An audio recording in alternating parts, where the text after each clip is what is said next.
కాంగ్రెస్ ప్రభుత్వం సింగరేణి కార్మికుల సంక్షేమ సామాజిక విధ్వంసానికి పాల్పడుతుందని హెచ్ఎంఎస్ పెద్దపల్లి జిల్లా అధ్యక్షులు తోట వేణు ఆరోపించారు. ఆదివారం గోదావరికని ప్రెస్ క్లబ్లో ఏర్పాటు చేసిన మీడియా సమావేశంలో ఆయన మాట్లాడుతూ ఎలాంటి హేతుబద్ధత ప్రణాళిక లేకుండా అభివృద్ధి పేరిట స్థానిక ఎమ్మెల్యే నిరంకుశంగా ఏకపక్షంగా వ్యవహరిస్తూ సామాజిక విధ్వంసానికి పాల్పడుతున్నాడని పేర్కొన్నారు.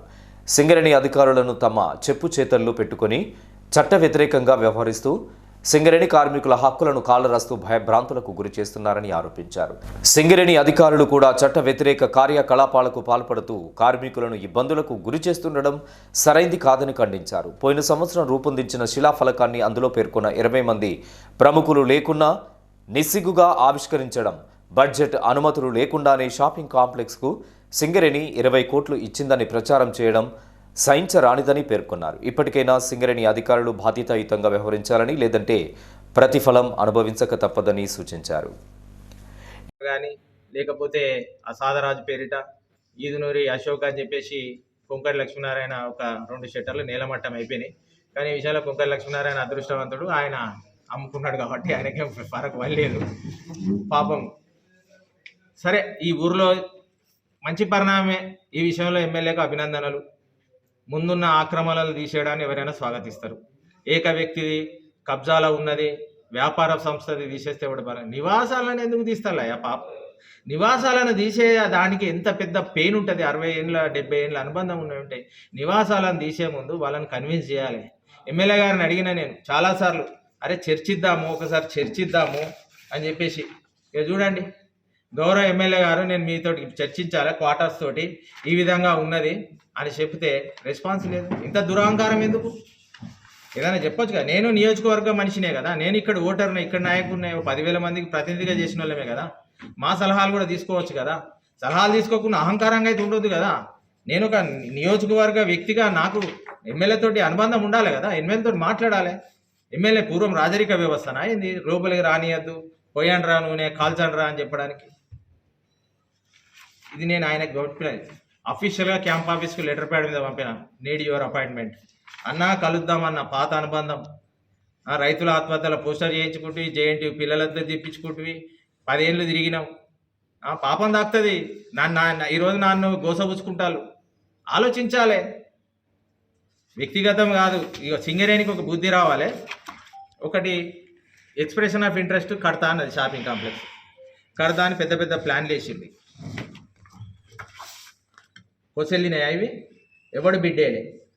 బిడ్డే అయినప్పుడు గిరాకే రానప్పుడు దుకాణంలో సామాను పెట్టుడు ఎందుకే? గిరాకే రానప్పుడు సామాన్లు పెట్టుడు ఎందుకంటాను. ఇప్పుడు గదే ఉన్నది. ఎన్టీపీసీ టౌన్షిప్ కన్నా ఎఫ్సిఐ టౌన్షిప్ పెద్దది. ఎఫ్సిఐ మూత పడ్డప్పుడు టౌన్షిప్ ఎక్కడిదే? ఈ ఊరికి అంత సినిమా లేదు అని చెప్పినాం. సరే, ఎంతో ఒకటే పిచ్చి పట్టింది. నాకు ఏదో అర్థమైతే లేదు. కొత్త రాజకీయాలు, ఇదివరకు కక్ష రాజకీయాలు ఉండే. దుకాణాలు కట్టాలి, దుకాణాలు మంచిర్యాల కరీంనగర్, మంచిర్యాల కరీంనగర్ గోదావరికి అని ఎట్లయితుందండి? అయితే సంతోషం, వెల్కమ్. కానీ అయ్యేదాని ముందు కొద్దిగా సామాజిక విధ్వంసం పనిచేయండి. అయ్యేదాని ముందు సామాజిక విధ్వంసం పనిచేసి ప్రజా ఆకాంక్షలు ఏ విధంగా ఉన్నాయి ఒకదాని కూడా ఒకటి చేయండి. ఒక వెంచర్ వేసి అదైనా ఇంకో వెంచర్, 4-5 వెంచర్లు ఒకటేసారి అయితే ఏది కోసెళ్ళేది? పైసలే లేవు, అన్ని అబద్ధాల మాటలు, ఆ నకిలేశాలు. ఏ అధికారికంగా అనధికార వ్యక్తులు ఆడ తట్టబడతారు, పారదిస్తారు. అడిగేటోళ్ళు లేడా? ఇట్లా చేసినందుకు గౌరవ రేవంత్ రెడ్డి గారిని అవమానించినట్టు, ముఖ్యమంత్రి పేరు చెప్పి అవమానించి అనధికార వ్యక్తులతో ఇదంతా చేస్తే ఎఫ్ఐఆర్ చేయిస్తారాడా? కేసులు ప్రైవేట్ పిటిషన్ వేసి కేసు వేయచ్చు. దీని మీద ఇష్టం వచ్చినట్టు ఏది చేసినా చెల్తుందా? సింగరేణి వాళ్ళు అయితే ముఖ్యంగా ఖబర్దార్. సింగరేణి అధికారులారా, మీ బట్ట బయలు ఉన్నది. ఇక్కడ ఆర్డర్ కాపీ ఉన్నది, ఇక్కడ మీరు చేసిన నిర్వాహకం ఉన్నది, ఇక్కడ చేసిన కోర్టు కాపీ ఉన్నది, ఇక్కడ చేసిన మీ ఈఓఐ క్వశ్చన్ ఉన్నది. ఇవన్నీ ఉన్నాయి. పిచ్చి పిచ్చిగా ఏగి మజ్దూరుగాలు ఏం చేస్తారు?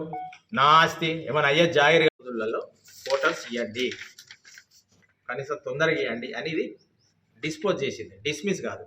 డిస్మిస్కు డిస్పోజ్కు తేడా ఏంటంటే, సింగరేణి తప్పుడు ప్రచారం ఏం చేస్తుందంటే, కేసు అయిపోయింది అంటారు. అయిపోవడానికి చాలా తేడా ఉన్నది.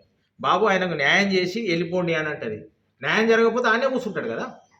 సస్పెండ్కు డిస్మిస్కు చాలా తేడా ఉన్నది. సస్పెండ్ అంటే ఇంకో పోలీస్ స్టేషన్లో పెడతారు, ఇంకో ఎంఆర్ఓ ఆఫీసులో పెడతారు ఇవాళ అధికారిని. డిస్మిస్ అంటే రిమూవల్ ఆఫ్ ద సర్వీస్. ఇది డిస్మిస్ కాలే ఈ కేసు. ఏమైంది, డిస్పోజ్ అయింది, పంపించేసినాం. పోరి బంతి మీ కోర్టులో, సింగరేణి కోర్టులో ఉన్నది. సింగరేణికి నిజంగా చిత్తశుద్ధి ఉంటే క్వార్టర్స్ ఇస్తే పోతారు.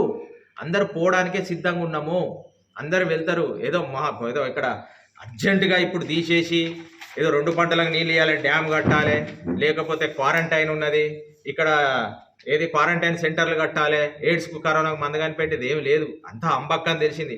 నిన్న చేసిన శిలాఫలకం కూడా చాలా సిగ్గుచేటు, గౌరవ ముఖ్యమంత్రిని అవమానించినట్టు. ముఖ్యమంత్రి పేరు చెప్పి అనధికారికంగా ఈ అందరి పేర్లు పెట్టి 4 తారీఖు 12 శిలాఫలకాన్ని తీసుకొచ్చి ఆ దండాని గట్టిలో రేకు పెట్టి దండాని గట్టిలు సిగ్గు అనిపించాలి. దీంట్లో పాల్గొన్న వాళ్ళకి సిగ్గుండాలి, చేసిన వాళ్ళకి సిగ్గుండాలి.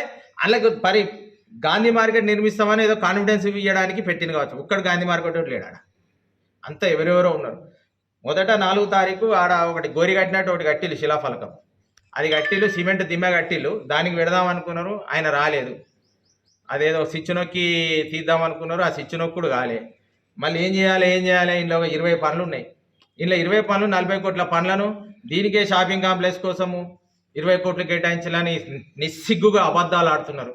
నమ్మకం లేదు, ఇటువంటి బ్యాడ్ ప్రాక్టీసెస్ ఉన్నాయని చెప్పేసి ఇదేదో దొంగల ముఠా నా పని ఉన్నది. అటొక్క వెంచరు, ఎక్కడ వెంచరు, చౌరస్తాలో వెంచర్ వేసిళ్ళు, ఆడ కట్టింది ఎవడో తెలియదు. అవ్వెవడ this land belongs to Singareni అని ఉన్నది, ఆడ 10 షట్టర్లు కట్టిండు. అక్కడ ఎమ్మెల్యే సౌజన్యంతో, అది ఎమ్మెల్యే కట్టినట్ట సింగరేణి కట్టినట్ట, సింగరేణి కడితే సింగరేణి సౌజన్యంతో ఉండాలి. మరి ఎమ్మెల్యేకి అప్పచెప్పురు. మరి అశోక్ టాకీస్ వెంచర్ వేసిళ్ళు, అది ఎవడు కట్టనంటాడు, దానికి పైసలు పెట్టుబడి పెడితే రిటర్న్ వచ్చేటట్లేదు అని చెప్పేసి అక్కడ డ్రాప్ అయ్యారు. ఇటు భారత్ జిరాక్స్ ఈ వెంచరు, అటు ఐఎన్టీసీ ఆఫీస్ దిక్కు ఒక వెంచరు, ఈ ఒక శివాజీనగర్ వెంచర్ ఉన్నది. శివాజీనగర్ ఏ వెంచర్ను ఐడిఎస్ఎంటీ కాంప్లెక్స్ ముందు ఉన్న షాపులను కూల్చడం చేత కాదు. ఏం చేస్తున్నారు? ఇప్పుడు ఏదో ఐడిఎస్ఎంటీ కాంప్లెక్స్ చేసిళ్ళు. పాపం ఈ విషయంలో మా సోదరుడు మాంకాళి స్వామి గారు మరి ఆ సంఘ కుమారస్వామి పేరు మీద ఉన్న ఆ ఒక ఆస్తిని పాపం 8 ఏళ్ళు నింద మోసిండు, కానీ కులం జడ్డ సుఖం దక్కలేదు. ఇప్పటికైనా ఆయన పునీతుడే. మీడియా సమావేశంలో క్వార్టర్ నిర్వాసితులు గంపల సమ్మయ్య, పోతరాజు భాస్కర్, పి శ్రీనివాస్, బత్తుల రాంబాబు, కాంపెల్లి రామస్వామి, బండారి శివ తదితరులు పాల్గొన్నారు.